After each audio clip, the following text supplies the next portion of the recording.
Jamais dans l'histoire de la Chine, ils n'ont attaqué un pays extérieur. Jamais dans leur histoire. Sur le plan économique, aujourd'hui c'est le pays qui a les plus grandes réserves financières au monde. C'est le pays, sur les 5 plus grandes banques mondiales, il y a 4 banques chinoises et une banque américaine, JP Morgan, toutes les autres sont derrière. Pour le savoir, on n'en parle pas assez parce que c'est grave. Pour le chinois, le temps est un élément essentiel. Il ne faut jamais l'oublier. Nous, on a tendance à ne pas comprendre ça. Vous savez, il y a un truc, on dit, c'est la torture chinoise. Vous prenez une goutte d'eau sur la tête. On vous met sur un siège comme ça, on vous fait tomber une goutte d'eau sur la tête.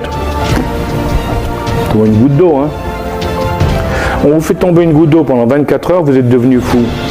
Quand Deng Xiaoping, que c'est lui le père de la grande relance chinoise, quand Deng Xiaoping, après Mao Tse-tung, a pris le pouvoir, c'était un désastre. Deng, il a dit, il faut qu'on revienne, qu'on soit de nouveau la première puissance du monde. Comment on va faire? Il a la plus grande population. Nous, les Français, on était la plus grande population étrangère en Afrique il y a 40 ans. Aujourd'hui, la première population étrangère en Afrique, ce sont les Chinois. Les Américains essaient de les bloquer. Alors, le premier blocage, c'est sur la force militaire, la puissance militaire. Et les Américains représentent à peu près actuellement, l'année dernière, c'était 770 milliards d'investissements dans la défense. Vous avez bien entendu, 770 milliards. Les Chinois, c'est 220, 225 milliards, le tiers. Alors pourquoi les Chinois sont à 220, 230 milliards, en réalité le tiers de l'autre?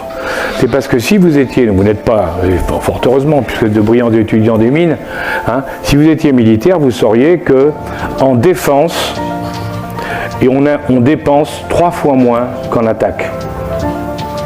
Ça veut dire que les Chinois, au point de vue militaire, sont en position défensive par rapport aux Américains. C'est intéressant ça à savoir. Ça, c'est les chiffres qui parlent. Moi, je suis un analyste de faits. Moi, je fais pas de l'interprétation, je regarde les faits. Et ça, c'est très très intéressant parce que ça veut dire qu'en réalité, les Chinois. Et pourquoi ils font? Pourquoi?